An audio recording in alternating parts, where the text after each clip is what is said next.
스페이스라는 게 많이 늘어나게 되거든요. 출퇴근을 하고 안 하고는 스마트 워크에서 중요하지가 않아요. 회사에서 필요로 하는 인재상들도 변할 거예요.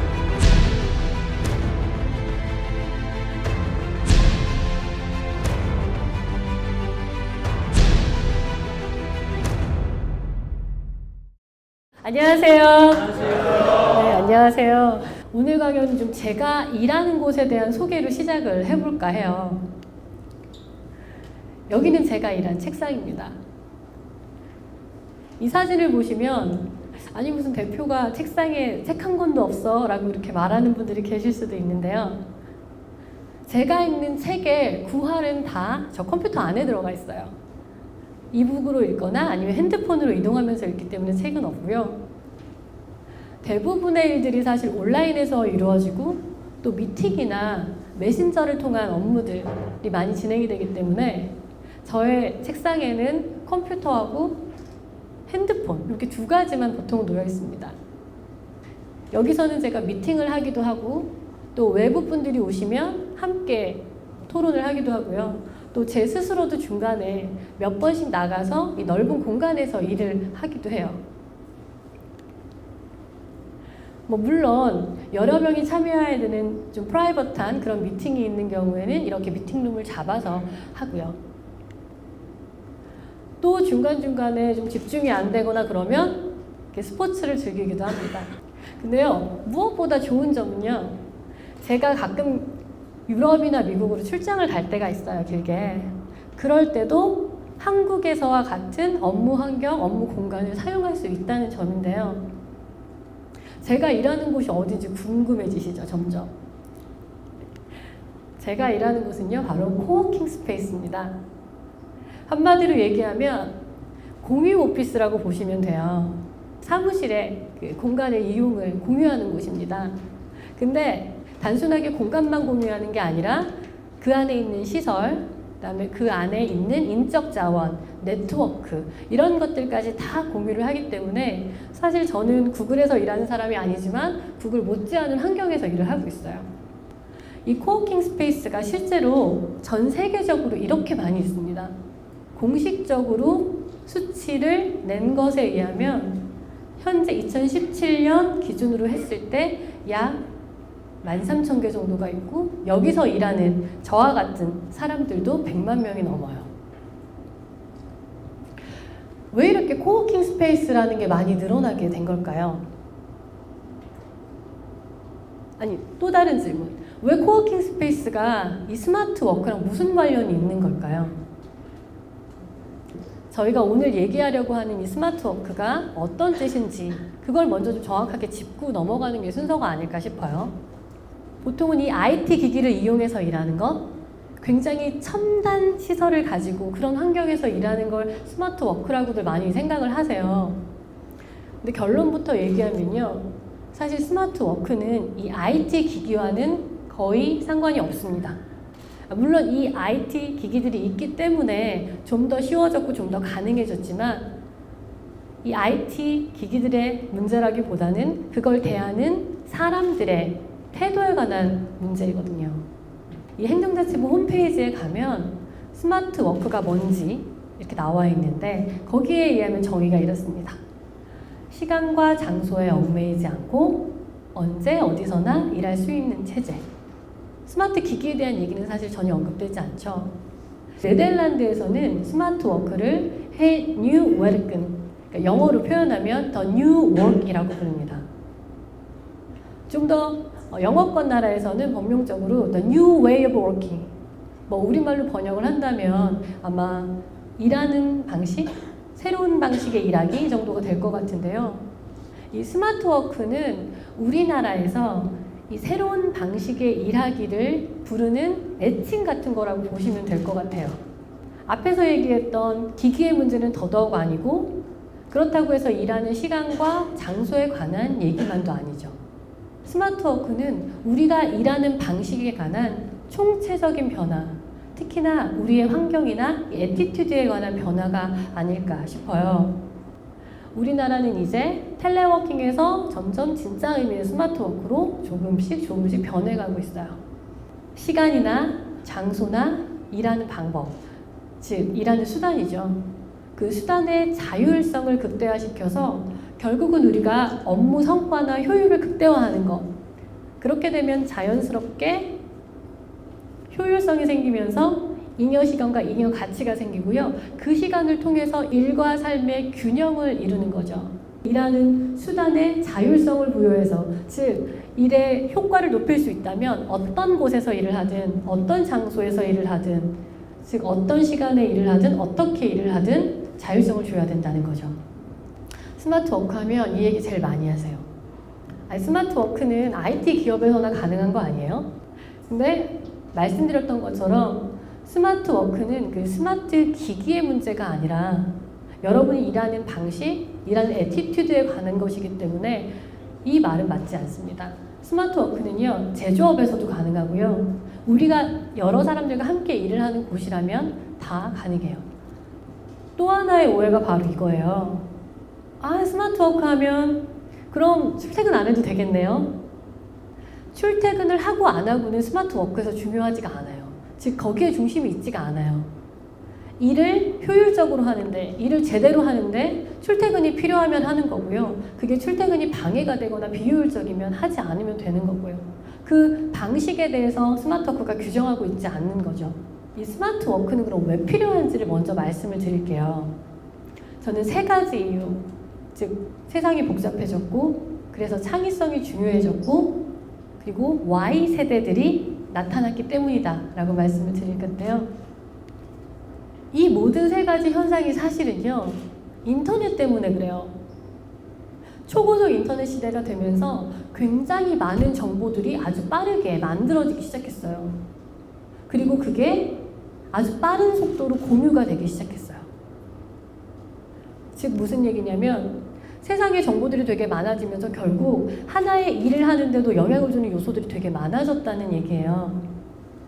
결국은 우리 사회의 정보가 아주 많아지면서 이 한 개인 그리고 한 조직이 그것을 컨트롤할 수 있는 수준을 이미 넘어섰다는 거예요. 그렇기 때문에 우리는 이제 정보를 내가 혼자 가지고 있어서도 안 되고 그럴 수도 없다는 거죠. 그건 조직 차원에서도 마찬가지고요. 즉 여러분들이 하시는 업무 하나하나에 굉장히 많은 요소들이 영향을 주고 있기 때문에 그냥 내가 아는 것만 가지고 일을 해서는 성과가 나지 않는다는 얘기입니다. 이렇게 복잡해진 사회 안에서는요, 중요한 게 뭐냐면 정보를 갖고 있다는 것 자체가 아니라 창의성이에요. 즉 어떤 문제가 생겼을 때 그걸 새로운 관점으로 바라보고 풀어낼 수 있는 것이 중요한데요. 어떤 현상을 혹은 어떤 문제를 굉장히 오랫동안 바라봐야 돼요. 대신에 한 방향에서만 바라보는 게 아니라 여러 방향에서, 여러 관점에서 계속 바라보는 게 필요하죠. 그렇게 오랫동안 그 하나의 문제를 바라봤을 때 인사이트가 생기거든요. 아, 이런 부분이 있구나. 그렇게 나오는 것이 저희는 창의력이라고 생각을 해요. 그런 면에서 본다면 앞으로 시대에 여러분들에게 요구되는 건 바로 그 창의력인데, 이 창의력을 위해서는 하나의 관점을 다양한 시각으로 바라볼 수 있는 어떤 그런 경험들이 필요하다는 팁을 드릴 수도 있을 것 같아요. 3번째, 스마트워크가 왜 이렇게 중요해졌나? 그거에 대한 답은 바로 Y세대입니다. 이 Y세대가 우리의 일터에 등장했어요. 일을 하는 아주 중요한 사람들이 됐어요. 그래서 스마트워크가 필요한데요. 모바일에 익숙한 세대예요. 즉 이전 세대들은 일을 하기 위해선 어딘가를 가요. 근데 이 세대들은 늘 가지고 다니는 이 디바이스를 통해서 일도 하고 자신들이 원하는 여가도 하는 세대예요. 즉 자신들이 있는 곳에서 무엇이든지 할 수 있는 세대죠. 그렇기 때문에 일을 하는 데 있어서도 매일매일 출퇴근을 하는 게 아니라 모바일 근무 그리고 원격 근무에 매우 능숙한 세대고요. 또 항상 온라인을 통해서 연결돼 있다고 가정을 하는 그런 것에 능숙한 세대입니다. 이 Y세대들과 함께 일을 하기 위해서는요, 일을 하는 이유, 일을 하는 목적, 그리고 방법 이런 것들을 계속적으로 같이 얘기하는 것이 가장 큰 동기부여이자 그들이 일을 잘하게 만드는 방법이 되는 거죠. 구체적으로 이 스마트 워크가 어떻게 회사 안에서 혹은 우리 눈에 보여지는지 설명을 드리겠습니다. 저는 사무실, 리더십, 커뮤니케이션, 그리고 제도 이렇게 4가지 측면에서 실질적인 스마트 워크의 모습들을 좀 보여드릴게요. 이 사무실이 스마트 워크 시대에 와서 또 다른 역할을 하게 됐는데요. 그게 바로 협업과 창의력을 자극하는 최적의 장소로서의 공간입니다. 물론 지금은 시간과 공간의 제약 없이 일을 할 수 있게는 되었지만 그 어느 곳보다도 일을 하는 사람들에게 가장 창의적인 어떤 발상을 이끌어내게 하는 곳, 그 다음에 많은 사람들과 협업할 수 있게 만들어주는 곳이 바로 이 사무실이라는 거죠. 다른 말로 얘기를 한다면 일하기 위해서 꼭 가야 하는 곳이 예전에 사무실이었다면 지금의 사무실은 그게 아니라 일이 가장 잘 되기 때문에 가는 여러 대형 공간들 중에 하나라는 거예요. 그리고 그걸 저희는 스마트 오피스라고 부릅니다. 두 번째는 바로 이 리더십의 변화인데요. 리더가 가지고 있던 슈퍼파워가 뭐예요? 바로 정보거든요. 정보가 빠르게 변화하지 않고 또 특정 소수에게만 집중되는 옛날에는 이 리더가 정보를 자신의 파워로 이용할 수가 있었어요. 근데 지금은 전혀 그렇지 않죠. 온라인을 통해서 또 다양한 루트를 통해서 이 정보들이 공유가 되기 때문에 정보가 더 이상 이 개인 한 사람의 힘이 될 수가 없는 거예요.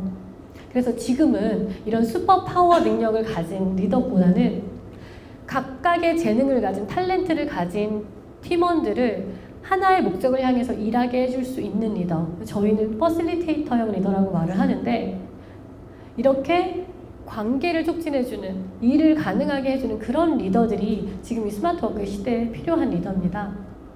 세 번째는 바로 소통의 변화인데요. 동시적으로 1대1만 얘기하는 게 아니라 시간차를 두고, 메신저는 사실은 시간차를 두고 얘기를 하시는 거거든요. 메일도 그렇고. 그렇게 비동시적으로, 그리고 1대1로 대화하는 게 아니라 오픈해서 이메일이라든지 아니면 게시판이라든지 이런 온라인상의 툴들을 이용해서 오픈해서 얘기하는 게 우리 커뮤니케이션에 크게 변화가 일어나고 있습니다. 근데 이게 왜 그러냐면요. 사실 이렇게 비동시성으로 그리고 오픈을 해서 이야기를 하면 여러 대화들을 멀티태스킹을 할 수 있기 때문에 사실 속도가 굉장히 빨라져요. 그리고 거기다가 나중에 이 대화한 내용들이나 커뮤니케이션한 내용들이 기록으로 남기 때문에 그것들을 나중에 필요할 때 다시 검색을 한다거나 아니면 우리 둘이 대화를 했지만 이 대화를 지켜본 다른 사람들이 필요할 때 이 정보를 가져다가 쓸 수가 있죠. 그렇기 때문에 그런 면에서 아주 효율성이 높아지는 거예요. 조직적인 측면에서. 마지막은 바로 이 워크 스마트에서 스마트 워크로의 변화입니다. 여러분이 개인적인 차원에서 개인의 시간 관리를 위해서, 개인의 효율성을 위해서 하신 활동들을 워크 스마트라고 한다면요. 그게 조직적인 차원에서, 그래서 시스템적으로 그리고 제도적으로 이루어지는 걸 스마트 워크라고 할 수 있어요. 그럼 이쯤에서 아마 이런 생각이 드실 거예요. 그럼 나 이제 어떻게 해야 되지? 그럼 우리는 뭘 할 수 있지? 이렇게 사회가 변하고 이렇게 스마트워크 시대가 되고 있기 때문에 당연히 회사가 변하겠죠. 그리고 회사에서 필요로 하는 인재상들도 변할 거예요. 우리는 이제 어떻게 해야 될까요? 결국은 그거잖아요. 이렇게 변하고 사회가 변하고 사회가 변하니까 조직이 변하는데 거기서 우리가 할 수 있는 일은 뭔가요? 첫 번째는 시간 관리예요. 실무자들은요. 남에게 방해받지 않고 내가 집중할 수 있는 시간들을 마련하셔야 돼요. 반대로 관리자들은요. 뭉텅이 시간보다는 이 작은 미팅의 시간들을 어떻게 배열하느냐가 중요합니다. 두 번째 준비는 바로 글쓰기예요. 이렇게 이메일을 더 효율적으로 쓰는 방법, 그것들을 좀 연습할 필요가 있고요. 그리고 그게 아주 중요해져 버렸어요.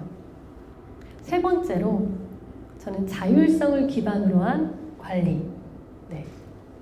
이 개인들에게 자율성을 줬을 때 더 좋은 결과가 나타나는 경우는 사실 허다하고요. 그리고 더군다나 단순한 반복 업무가 아닌 일, 머리를 좀 써야 하는 일, 생각을 해야 하는 일일 때는 그 갭이 굉장히 커요.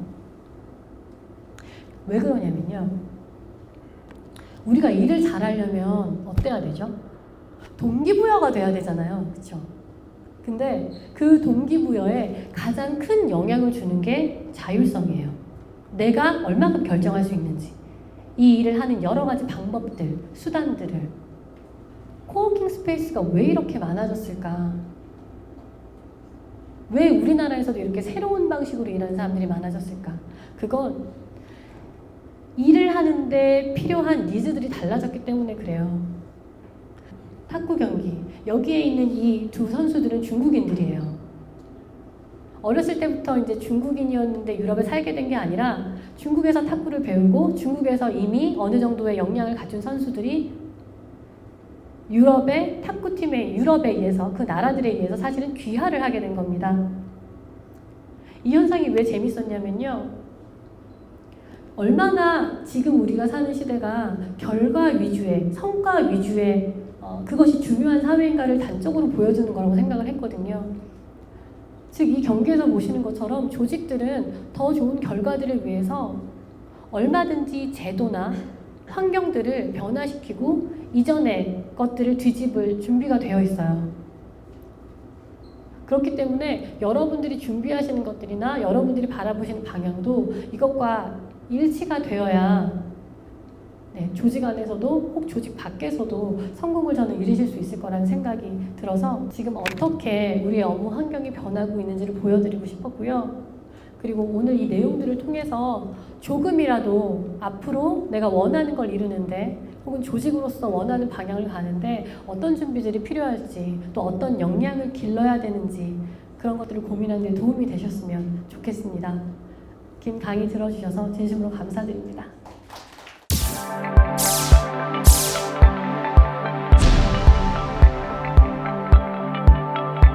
오미오 클라우드를 적극적으로 이용을 합니다.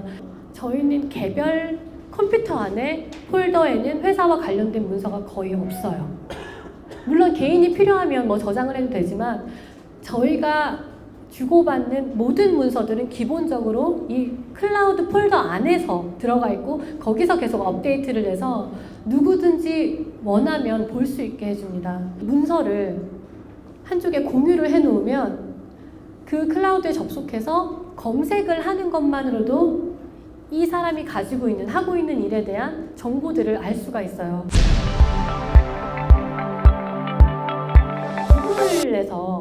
구글에서는 모든 문서들을 공유하거든요.